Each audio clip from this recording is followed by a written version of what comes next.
Et Sophie Boric, à l'instant, le chancelier allemand Friedrich Merz annonce qu'il va rencontrer Volodymyr Zelensky tout à l'heure à Berlin. Le chancelier qui a fait une annonce lundi qui a suscité énormément de réactions. Ce sera probablement au menu de cette rencontre. Oui, c'était lors d'une interview avec la télévision publique allemande lundi soir. L'Ukraine peut, avec les missiles occidentaux, frapper le territoire russe. C'est ce qu'il a dit. Écoutez.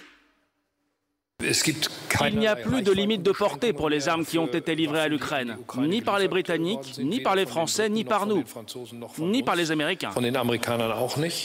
Voilà, ce qui est intéressant dans cette déclaration, c'est le « ni pour nous ». Jusqu'à présent, l'Allemagne n'a jamais fourni d'armes de portée supérieure à 70 km. L'Ukraine a des missiles à longue portée, les Atacams américains qui peuvent aller jusqu'à 300 km, les Scalp français, enfin franco-britanniques, Storm Shadows pour le Royaume-Uni qui peuvent aller jusqu'à 400 km.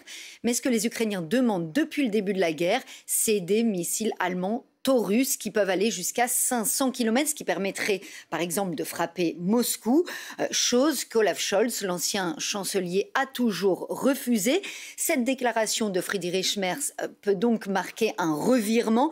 En tout cas, ça a alimenté toutes les spéculations depuis 2 jours et effectivement, cette visite de Zelensky, visite d'ailleurs surprise, annoncée dimanche par Der Spiegel, et va être scrutée par tout le monde. On va voir s'il y aura des promesses vis-à-vis des Ukrainiens. On verra ça. C'est vrai que ça aurait été complètement impensable, cette déclaration de Friedrich Merz, il y a encore quelques mois. En fait, le nouveau chancelier, depuis qu'il a été élu, il a des changements assez radicaux. Oui, il s'est engagé à faire de l'armée allemande la plus grande armée d'Europe, la plus puissante.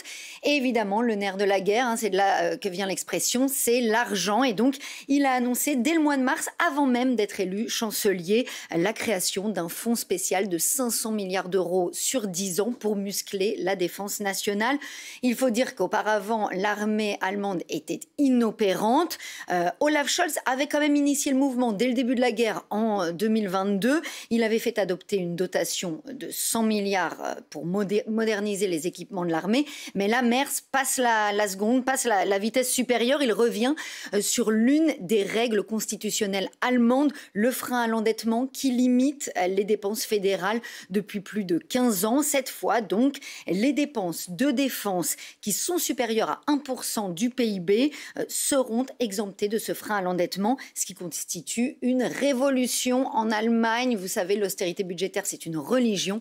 C'est le quoi qu'il en coûte à la sauce allemande. Ce changement de doctrine est aussi impulsé, il faut le dire, par le retour de Donald Trump à la Maison-Blanche. Oui, parce qu'avant, l'Allemagne comptait beaucoup sur les États-Unis au sein de l'OTAN pour assurer sa sécurité. Mais ça, c'était avant. Avec l'incertitude croissante concernant l'engagement des États-Unis, eh bien, l'Allemagne a décidé de jouer un rôle accru au sein de l'alliance militaire. Et vous voyez ces images.